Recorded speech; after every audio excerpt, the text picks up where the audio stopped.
What's up, guys? I've decided to record a video of me playing 2 No Limit, 2 tables. It's on 888 Poker. I'm fairly new to playing on the site. I think I've played something like 1500 hands, and I'm actually running about 3 buy-ins below EV. So I'm running pretty bad, but it doesn't hurt too much considering it's 2 No Limit, and I'm sure things will turn around hopefully. So yeah, on table 1 I have King 10, flop top pair. It's a 3-way pot. I lead out and get 1 call. That's obviously not a great card. So I decide to check the turn for pot control, and now the 6 also completes the other straight that's out there if he had 7-8. So I think that's a fairly easy fold there. Pretty much every draw got there.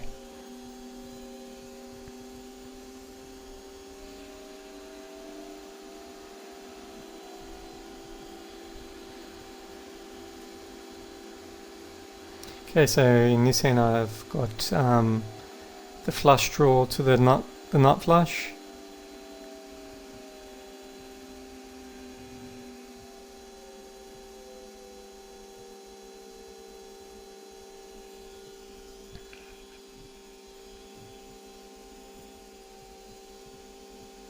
Okay, now another king comes on the turn, so and another player this time leads out for a min bet. Generally, I just treat those min bets as checking, so I'm not really sure what to make of it. I hadn't really played against these players for many hands. Obviously, I've got the nut flush draw, so I'm not going anywhere, and it's an extremely cheap to chase the draw. I completely miss, and then the other player makes a big size bet on the river, so I'm guessing he did actually have a king in his hand, and I would have stacked him if I got the flush, which is unfortunate.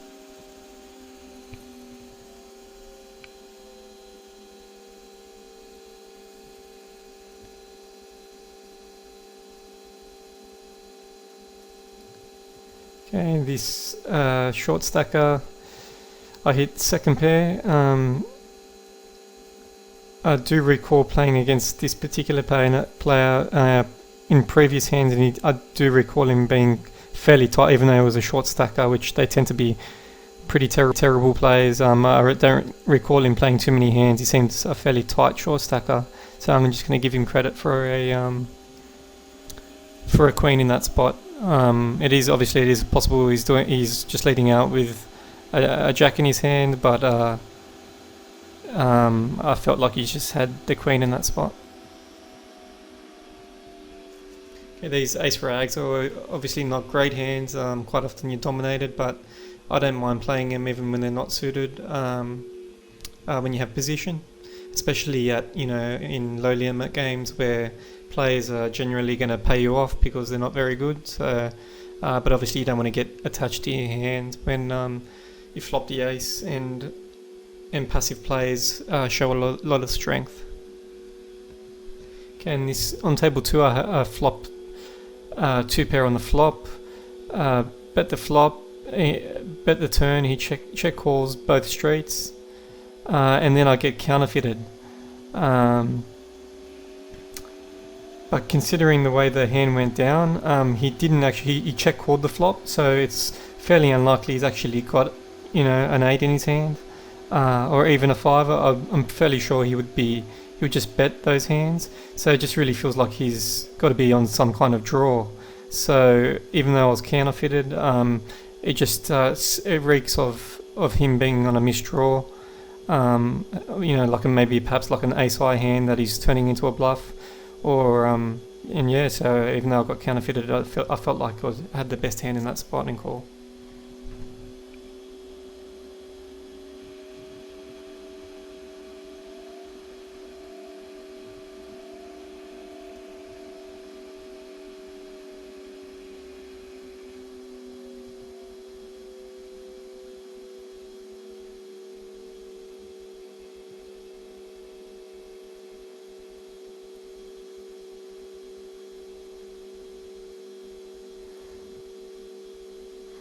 in that previous hand, it is possible he could, making a thin value bet with a better ace in his hand, a better five in his hand, I should say. Something, maybe had something like ace five. But again, I think, when he's got top pair and second pair with top kicker, I think more often than not he's just going to lead out on the flop and not be check calling two straights with the draws out there. That's how I'd figure he would play anyway. So.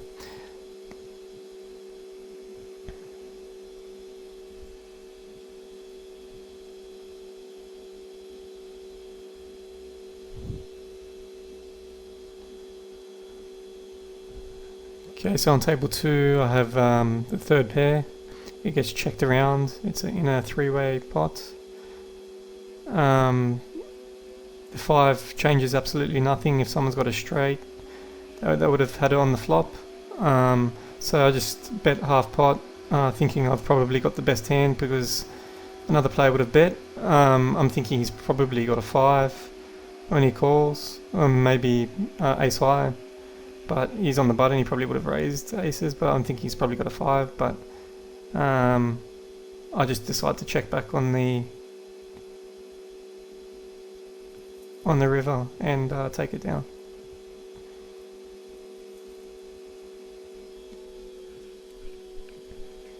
Okay, in table 1 I have ace jack, which I raised to isolate. It's a king high flop, very dry board, and that's a fairly standard continuation bet.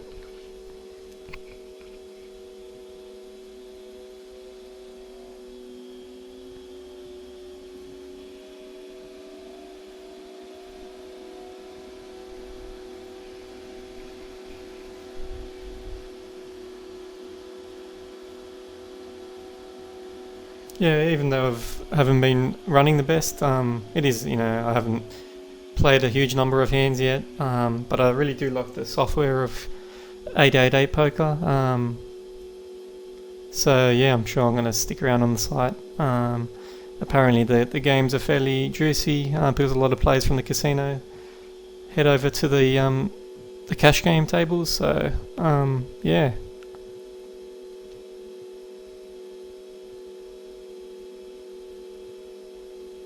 I'm just going to try and run up the free bankroll into a fairly nice size bankroll, hopefully. Well, that's the plan.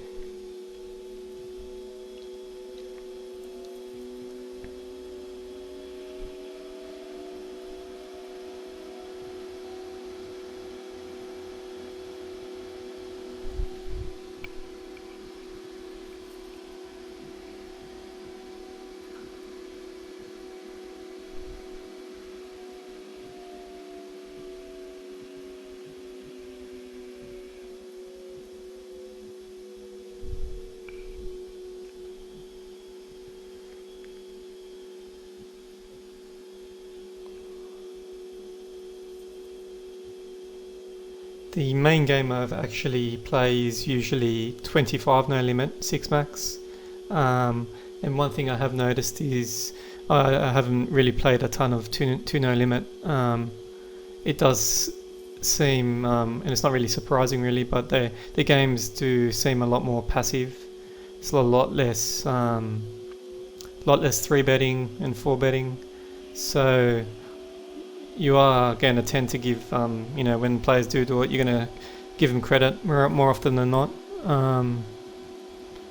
So yeah, basically the main thing is just to sort of value bet focus on value betting because players don't like folding. And yeah, you don't really have to bluff to make money at these limit.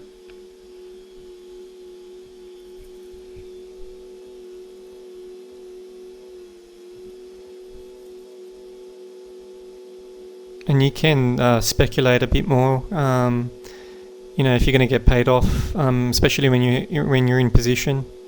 You just got to know when to get away from your hand, because they tend to be fair. The opponents at a 2-no limit are going to be very straightforward. They're going to let you know.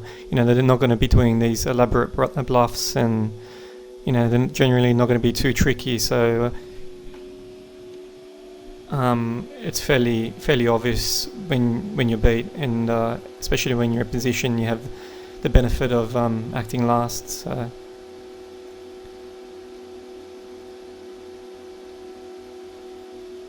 Okay, and on table 2, this is the first time he raises it up 5 times. 5 times the big blind. So I'm thinking he's probably got a big pocket pair, or ace king, ace queen. So I just obviously I was getting good odds to set mine in that spot. I mean, it is possible. It was a 9 high flop. It is possible I have the best hand, but I just gave it up, hoping I was just wanting to hit my set.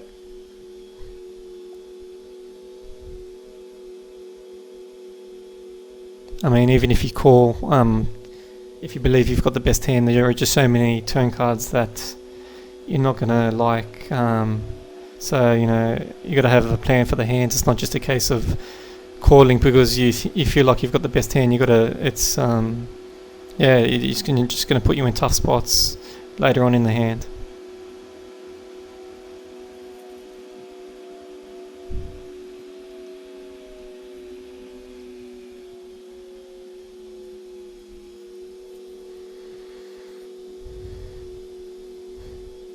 Okay, so on table 1, opened from under the gun, it's ace jack, flop top pair, and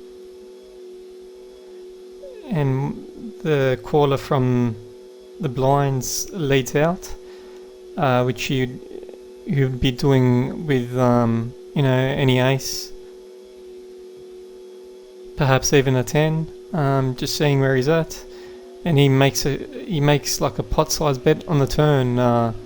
So that kind of discounts the 10s in his range, because I mean, why would you bet so much with a 10? So either he's got the ace in his hand, which is likely holdings, or he's on some kind of draw. But there's no way I can there's no way I can really get away from that hand. It kind of just speaks for itself. Once the decision is on the turn, once I decide to call his larger bet on the turn, I'm committed to the hand, and as it turns out, he was on a draw, betting his gut shot all the way. So that's definitely a note you want to leave on that player for future reference. I mean, not many players. I wouldn't have expected many players at 2-no limit to be three barreling with gut shots. I mean. It just goes to show they're not really putting a lot of thought into hands, because I mean, once I call on the turn, it's quite obvious I'm not doing it with anything less than an ace, and he still bet the river. So I was kind of surprised he didn't at least have an ace in his hands. So.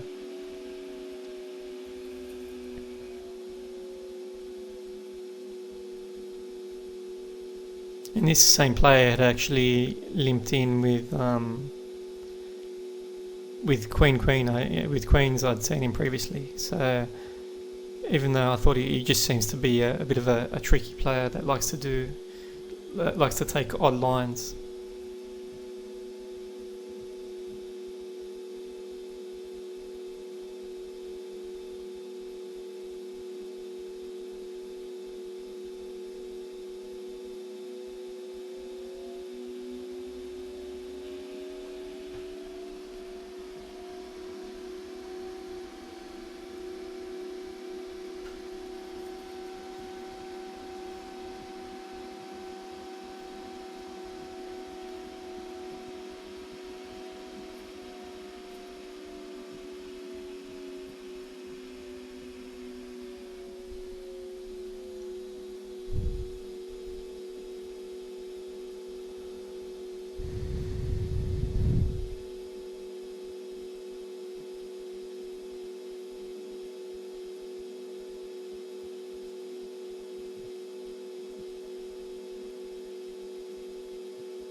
Okay, here I've got ace 9.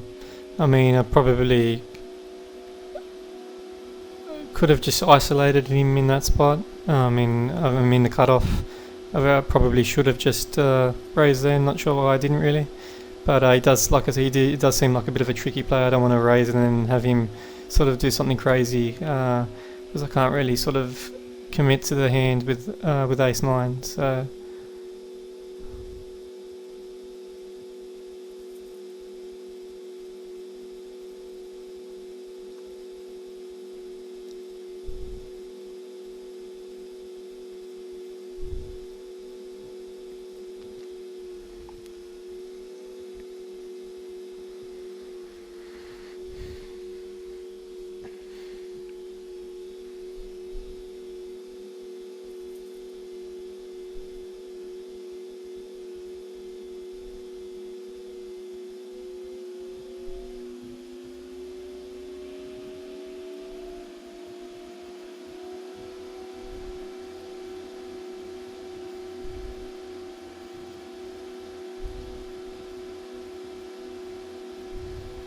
In this hand I limped in with ace7 suited. It's going to be a multi-way pot, so it's fairly standard call, and even though there is potential to be dominated, I just want to try and hit a big hand. I'm getting really good implied odds, so.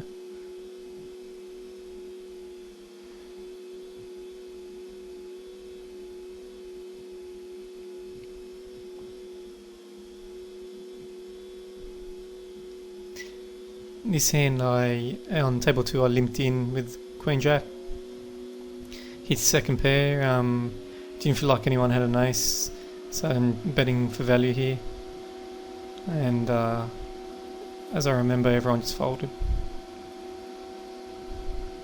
And it is kind of an information bet as well, even though I felt like I had the best hand.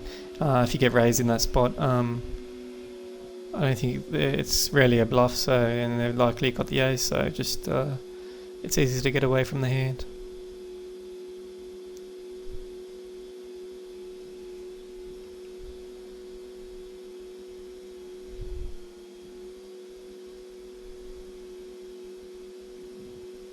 Again, that player raises it up really big from the small blind. If he starts doing that a lot, I'm going to start thinking that maybe he's doing it with a much wider range than what I think he is. But until they show down hands, it's difficult to know exactly what's going on. But usually when the thing is, if someone changes the size of their raises, typically that tends to mean something. If they're generally making it 3 times a big blind and then all of a sudden make it 5 times a big blind, generally something's up when they do that. So. Okay, in this hand he limped. I isolated him with a raise. He donked bet, min bet, and as you can remember, he donk bet a 3-barrel donk bet and then 3-barreled in that previous hand where I won the pot off him. So I think I feel like that's just fairly standard. Just raise it and try and take down the pot, thinking he's got nothing. But as it turned out, it did look like he had the ace. So, but I think more often than not, a raise in that spot is going to take it down.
I'll be wrapping up the video shortly. It's been about 20 minutes already. I get Queen 8 suited on the button. I just decide to min raise because player in a small blind is really short stacked, so in situations like that I size the raises a bit smaller just to save a bit of money when they do shove.